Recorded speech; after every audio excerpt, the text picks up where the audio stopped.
Let's go! What's up, everybody? Welcome to BingetownTV. This is Brian here with Jimmy, and today we're going to be covering the Disney Plus original series, What If?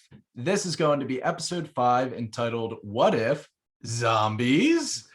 And this was the one that I feel like everybody was pretty hyped for from the trailers. We all knew that zombie Avengers were coming. They're finally here.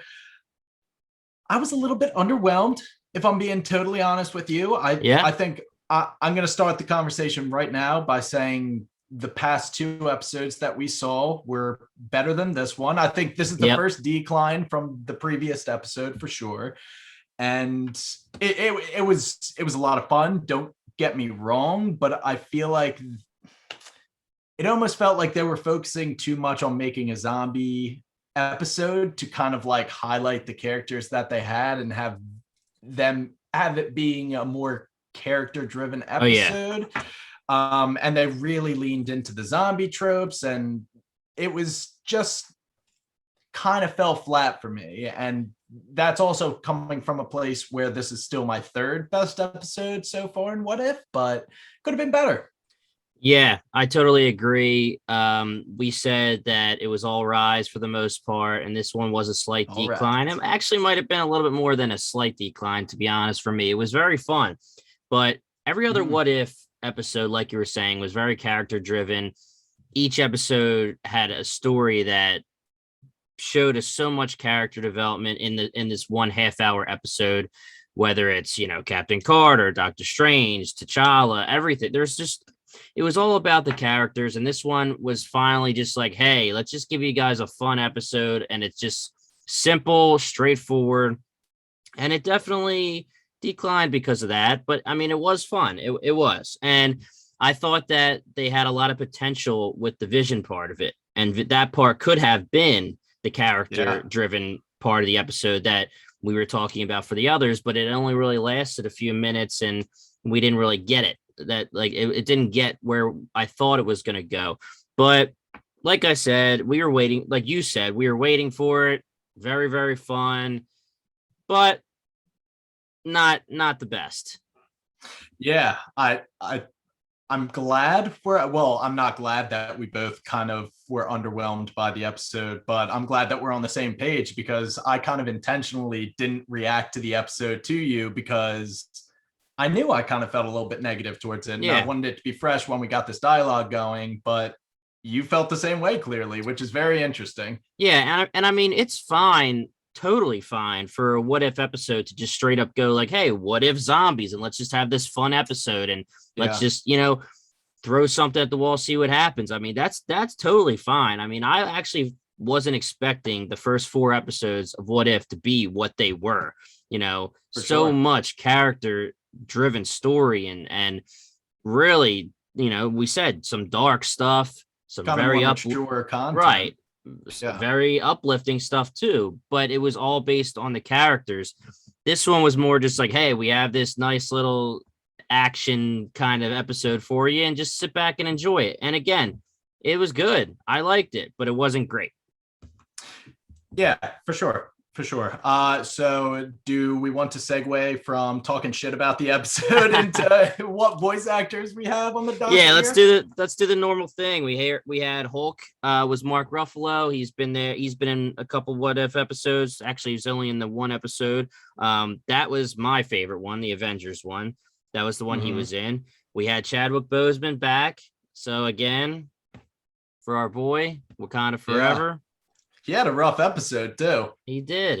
And we'll get into the actual comic counterpart of Marvel Zombies in a second. But Paul Bettany was Vision, Sebastian Stan was Bucky, and he had a little bit more to do now that he is back after episode 1. Evangeline Lilly was Hope, Paul Rudd, the MVP for me, Scott Lang, Jon Favreau was Happy Hogan, Denai Guerrera. I'm not good with names when it comes to her. She was Okoye. She's Michonne from The Walking Dead. Emily Van Camp was Sharon Carter.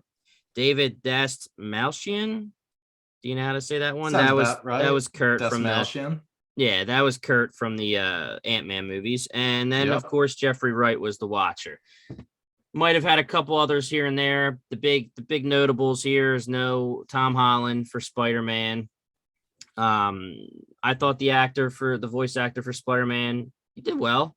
I had no gripes with him. How about you?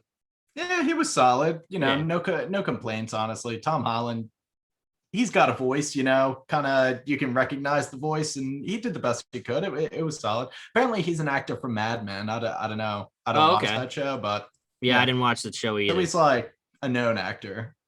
Okay. I mean, we might as well nail this too right here. So this was done because there was a book back in 2005, a comic series done by Marvel called Marvel Zombies. And this was a 5-issue comic. And like I said, it was from 2005, and it was actually written by Robert Kirkman, the writer of the Walking Dead comics and partially the Walking Dead TV show.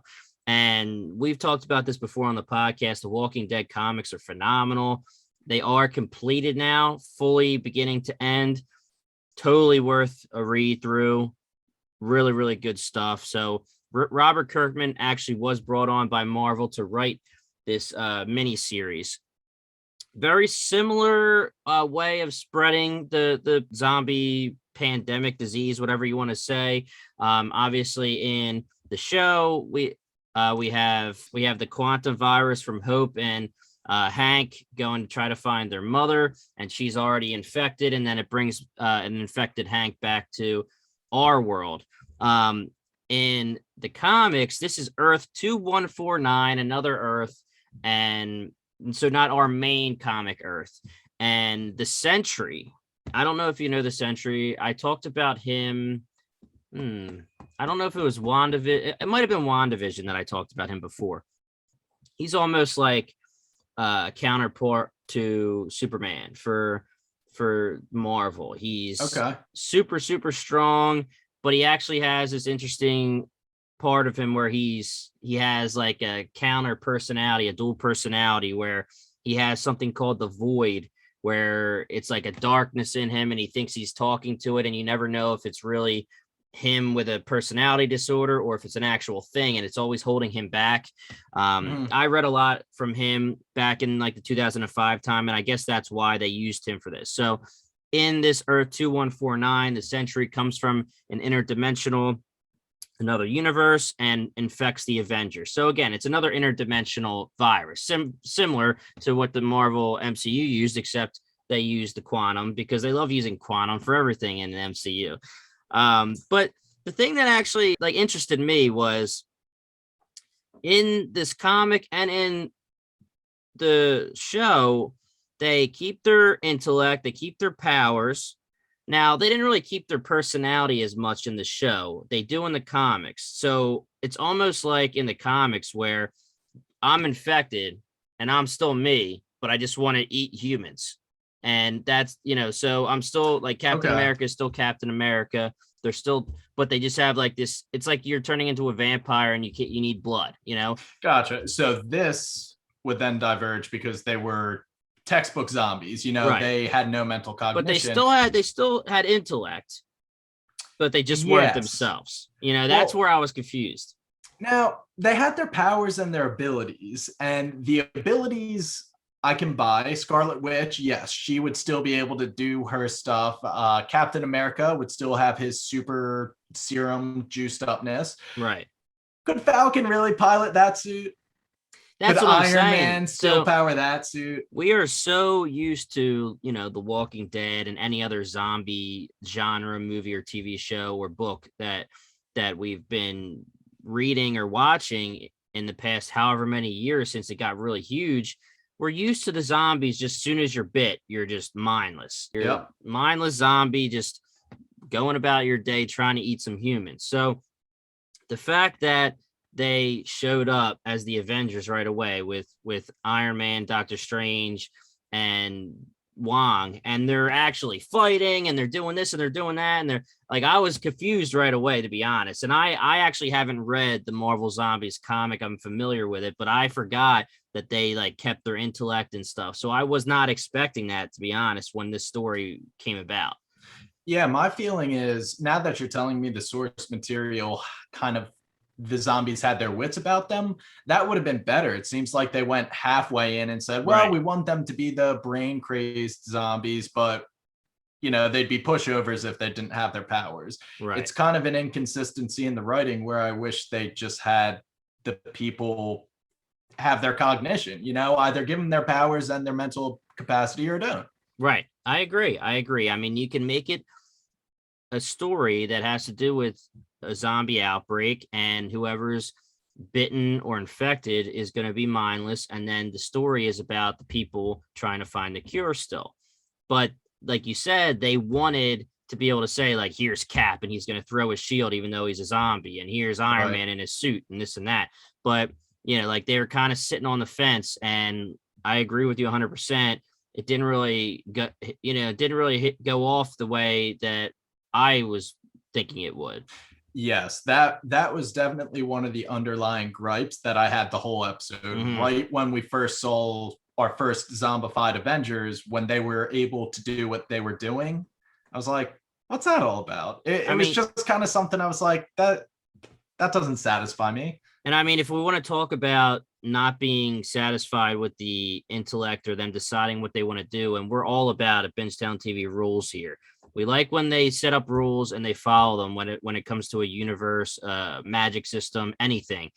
And it seems like, like we've been saying, they have intellect, and they have their powers, I guess, but they don't have their personalities. So the fact that at the end of the episode, they talk about it ending, the world ending, because Thanos has the Infinity Gauntlet and he's a zombie Thanos. I'm not really buying that. I don't see. You're not buying that this zombie Thanos would be able to carry out his plan in the same way that our Thanos did. Yeah. I completely agree. Yes. Yeah. And he even like smirked at the end, which was just like another inconsistency. It's like, what's going on here? And with the intellect thing, it's just really weird because they are acting in a certain way, but obviously they're not talking because they're zombies, and they do still seem, tunnel vision based on, I want to eat some humans, but right. I just don't see it when it comes to, like, here's Thanos, he's collecting the stones, and we're talking about a certain point in time. So, if we want to get into some Easter eggs here, obviously the beginning of this episode is 100% Infinity War when Bruce Banner is coming to warn them about Thanos. So at that point, he has every stone except for the time stone. Is that right? He's waiting to get Vision, and that's the final stand. Yeah, the final stand is at Wakanda because he wants to, and he gets the last stone, and then he snaps. So we can say that zombified Thanos does have 4 of the stones.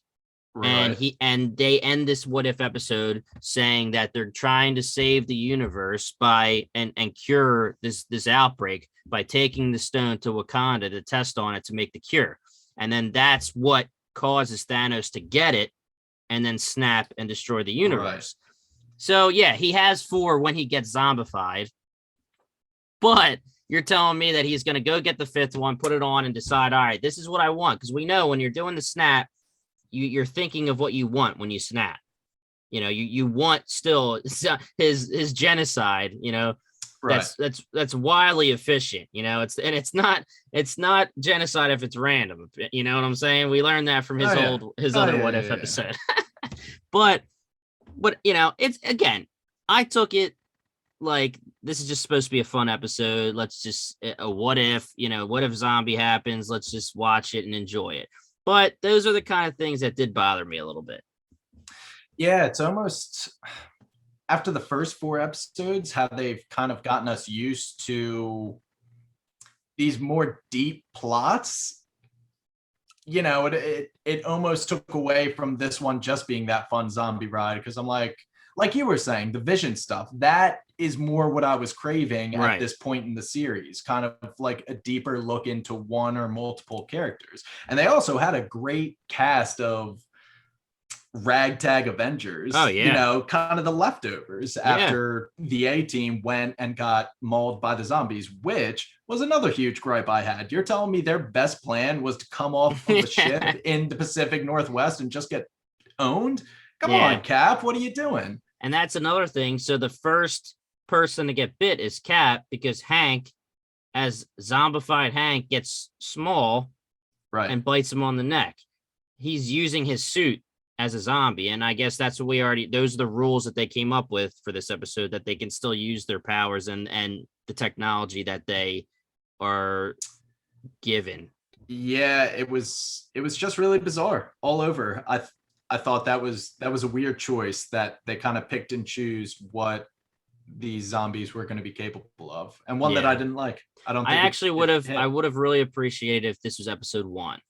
And this would have been a really good episode 1, because it's one of those just like, hey, what if this is our new series and bam, we're doing a zombie episode. And if this was episode 1, it would probably get rave reviews. And then you move on and each other episode would get even more rave reviews. But because the first 4 came first, I just think that's why it's like that. I think we still would have had the same issues probably. We probably still would, we probably still would have been saying the same things, but we would have been like, but dude, this is going to be a cool show.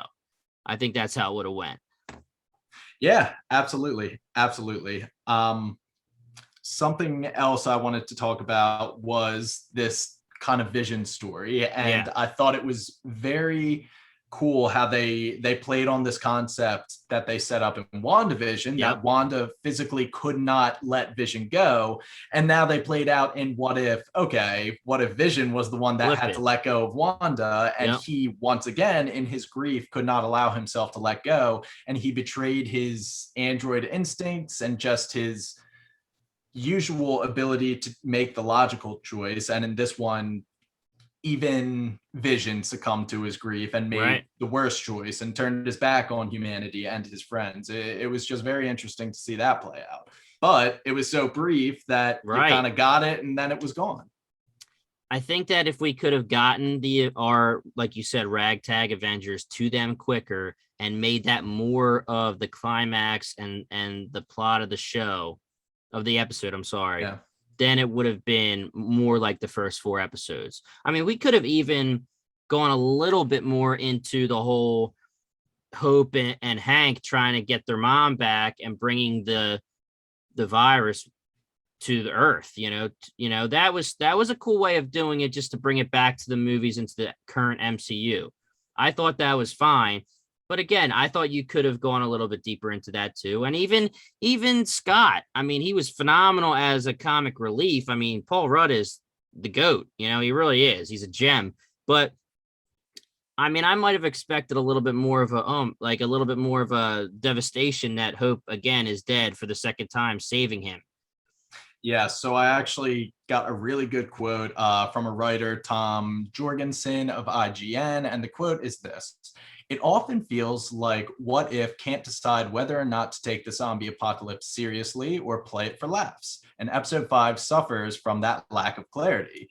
I think there were a couple instances, like Scott very briefly reconciled with the fact that Hope sacrificed herself and became zombified.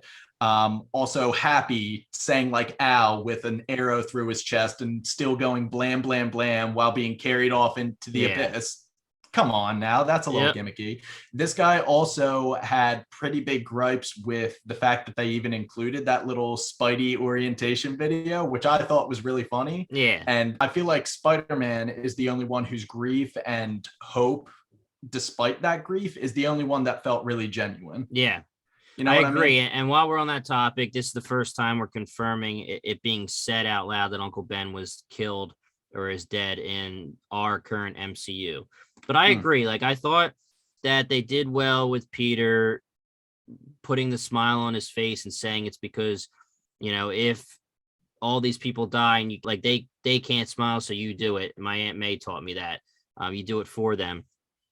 I liked that a lot. And that was really, like, to me, like you just said, the only real character, I don't know, not necessarily plot, but feelings in the show. Like, I mean, yes, that I think the episode's heart came from how Peter was rising to this adversity, but they kind of threw in these one-offs where Happy was lightening the mood, and that was a little bit unnecessary. And Kurt, David, oh my gosh, the last name, Kurt was kind of lightening the mood, and it's like, there's a zombie apocalypse. More people should be hopeless. And I think, and I think it would have played off more. Like I took it like Peter is almost fake being lighthearted, like just trying to be light, trying to be funny because of all this craziness. But if you make other people do that too, then it doesn't make his character's reasoning make as much sense. yes. So him like being overly funny and overly comical and overly lighthearted, and we actually have the line from Hope saying like, how do you do that? All that's phenomenal. But the fact that Happy does it too, and Scott's doing it too, and even though there was some funny parts in that, at the same time it's like, bro, all these people are freaking dead. You're trying to find this cure to save the world. Peter's doing it as a coping mechanism. Are you guys doing that too? It's only, it was only good for one character for me. Yeah, and it's weird because in the past episodes, the episodes have kind of leaned into the dark realities of these different dimensions, whereas this one, it just kind of was like, what cool characters can we put into a zombie apocalypse and let them continue to be the same character that they were in our MCU? Yeah. Now that we're like talking about the intellect, the powers, this and that, did it bother you at all? And this really isn't a big deal, but because we're bitching and I kind of want to just talk about it. Yeah. Did you think that it was weird that we have all these characters keeping their powers, whether it's they're using the technology or they're actually having their powers, like Doctor Strange using his powers? Hawkeye starts coming out of the shadows with his arrows, and he has the easiest shot in the world at Sharon. He hits her in the shoulder first, and then she's laying there, sitting there, doing nothing, and he misses her to the side. When he pretty much took out Jon Favreau's Happy and Sharon's in the first shot, like he should. He doesn't miss. Are we messing with the rules here? Were they picking and choosing again? Like, yes, I feel like that's just another example of how whatever rule they established keeps just falling apart throughout the episode. Yeah. I think it's honestly a little bit of a case of lazy writing. It really is. They just did whatever they felt like throughout the episode, and as an audience, it just wasn't good to see that. But no, I thought that was another example of how that rule is falling apart, because Hawkeye should have been able to nail it right between the eyebrows based on what they gave us earlier in the episode. Yeah, so a couple other things I wanted to talk about were almost things that, are they giving us little hints at the actual current MCU, because a lot of these universes are based on current MCU, based on what has happened in our MCU, but with one little Nexus event. A little bit of a theory here. I don't know if this, you're going to have to bear with me because I need to talk it through. I don't have it really written down. So good. Let's talk a little Falcon and the Winter Soldier here. So all right, we talked about this with Sharon, wondering if she was a Skrull, because we said that when she goes from Civil War, her explanation is, I was a fugitive and I go to Madripoor because the government left me behind, and they I'm a fugitive, pretty much. I have to hide. She becomes the power broker in Madripoor. Now, we were wondering the whole thing about whether she was snapped or not snapped, and that had implications based on if we were okay with the fact that she's a power broker or not okay with it, or if she's a Skrull and not a Skrull. Okay, right. So let's talk about this here really quick. We have Sharon in this episode. This would be right before the snap. Okay, because in Infinity War, in Infinity War, Thanos gets the Infinity Gauntlet, he gets the stone, and he snaps. Okay, and then we lead to Avengers Endgame. So is this right before she becomes a Skrull, or will she get snapped? Will she, because she didn't go to Madripoor in this universe. She stayed. Okay. So Civil War happens, and there's some time in between. So Are they telling us? Are they giving us any kind of hint here? Is what I'm asking you. Are they giving us a hint that she actually didn't go to Madripoor, or is this just supposed to be a what if scenario and they wanted Sharon Carter to be in the episode? So you're saying that since all of our characters' actions align with what we've seen on screen through the beginning of Infinity War, let's say when Hulk drops through, then that means that this episode is telling us that if they line up, then our Sharon did not go to Madripoor. Yes, that's what I'm trying to say. This is the first time I'm thinking of it, but I don't think it confirms everything because these are at the end of the day alternate dimensions. So yeah, it's true. It's 100% true. Even if the cliff notes are the same, maybe Sharon's path isn't exactly the same as what we saw. Right. Yeah, I would say it's too little to confirm anything, but definitely tinfoily. Yes, just like what we just said to each other, if we are to believe that these two stories are identical up until this point, then yes, that would be a hint that she never went to Madripoor. Yeah, I mean, if that's the case, then she gets snapped, the scroll comes in, and then she becomes the pallet broker as the scroll.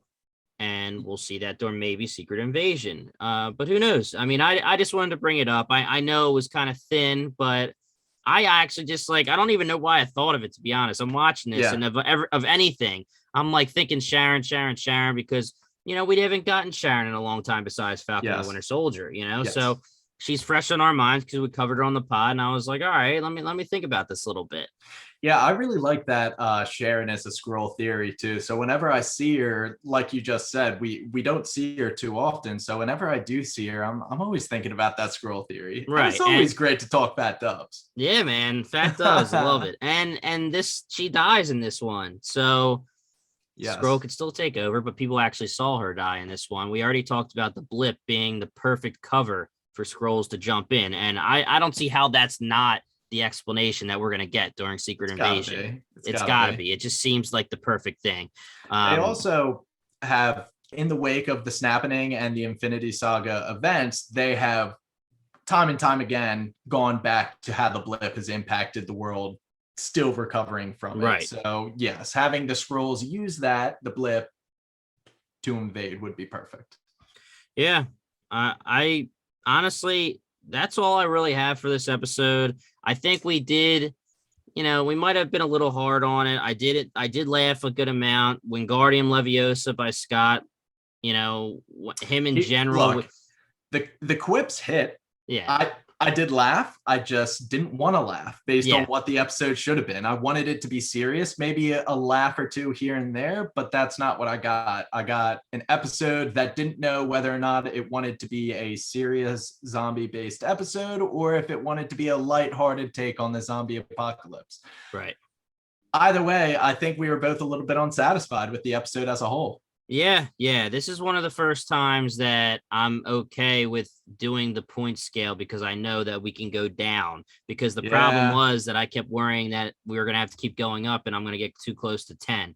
But I honestly, I don't know, man. This, I don't want to say it's the worst, but I really do think the first 4, because of all the story and the plot and everything we got from them, might be better than them. I definitely think the last 2 were better.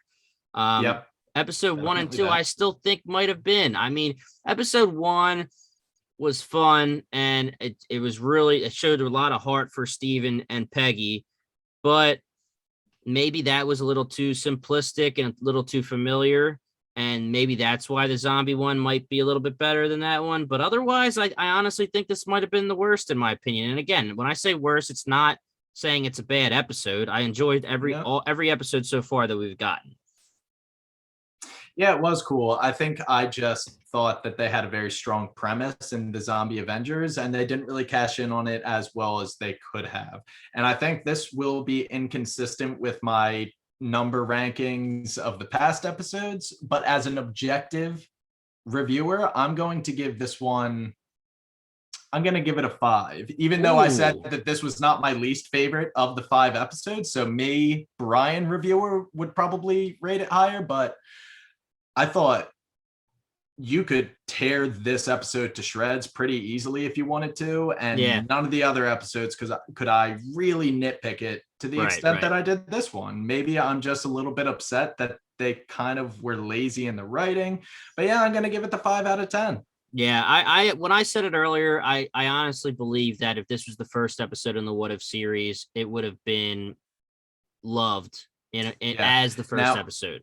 Now, I also thought of this. Where would I slot it in to get the most out of this episode? I think right behind the Peggy Carter or the Captain Carter episode 2, this would have been perfect because, like you just said, still fine with me. Yep. Captain Carter 1 was familiar. It was a nice, gentle push into the What If series. I feel like if they established episode 1, Captain Carter, okay, we've seen that one before, and then they went zombies, we would have been, whoa, what the hell's going on here? And it still would have landed better than it did now after probably what we're going to look back on as the 2 strongest episodes of the series, unless they got some heaters left to go. They may, but let's also talk about this too really quick, because this was supposed to be like you said, they couldn't take it seriously. The last 2 were very dark. This one could have been dark. Let's talk about the fact that they went kind of fluffy with this one, with all the comic relief and not as much story driven, and didn't go as dark, but they still ended the universe. The world still ends. Thanos still snaps and kills everybody, and they say it ends the universe. So we're on a trajectory here where the first 2 didn't end the universe, but the last 3 did. Well, technically, the T'Challa one, they kind of say that Ego meeting with Peter ends the universe. It was more like up to interpretation. But the last 3 pretty much straight up said the universe ends, or we saw it end. So why wouldn't you just have this one be that they found a cure and give us a cure and let it end happy? Which one am I forgetting that you're saying last 3? The Doctor Strange one, definitely. But then wasn't the one before that? Oh, wait. So is Doctor Strange... was the one the universe doesn't episode 3 was what if the world lost its mightiest heroes. So actually the whole point of that episode was, despite all of the Avengers falling, the universe is still going to be okay because we got other people to take care of it. Oh yeah. Okay, you're right. I'm sorry, I was skipping to episode 2 with the Ego and Peter Quill thing. Yeah, okay, but still, past 2 out of 5, almost half. Our universes are ending. Right. And I'm just wondering why, if you want the tone to be a little bit different than the dark tones, why you just don't give them the cure and let it be a happy ending. Whatever. I did think that the T'Challa line was right in the feels when he said, in my culture, death is not the end. They're still with us as long as we don't forget them. Chadwick Boseman, RIP. That felt good. Otherwise, man, I don't know if I necessarily would say 5, maybe for me 6-ish, 6.5 if I can. But this was a fun episode, but it wasn't as good as the others. That's my final answer. So we got a 5, and we'll call that a 6.25 because I know you love the decimals. I do like you decimals. Said 6.5. So 6.25 and a 5. Yeah, not what we were expecting from the zombie episode. And go ahead. It's a shame that Paul wasn't on this one. I would have liked to hear his take as well. We'll probably have to ask him next week in the beginning of the episode just to give us his take on it. Just for a third take. I want to hear what he thought, because we haven't talked to him yet either. We'll text him off pod and see what he thinks. But usually we're all on the same wavelength, so we definitely are. So I'm kind of expecting him to have some of the same gripes that we did, and I hate to end it on that negative note, but I think that's exactly what I'm gonna do. Guys, keep an eye out for our continued coverage of What If. We're going to be covering each episode week by week as they come out, and we got 4 more here to go, I believe. Right? 5 down, 4 to go. As always, if you like what you heard, give Bingetown TV a follow on Twitter and Instagram. Visit us on BingetownTV.com and subscribe to our show on Spotify, the Apple Podcast app, or wherever else you may find your podcast. Our Patreon is also up and running. So be sure to check that out. That is on BingetownTV.com. You can subscribe to our, what is the tier called? It's only one tier now. Bingetown Homies. Bingetown Homies, damn straight. And if you want to become an official friend of the pod, then go on over to BingetownTV.com. Check it out. Once again, we are Bingetown TV. And thanks for listening. Wakanda forever. Wakanda forever.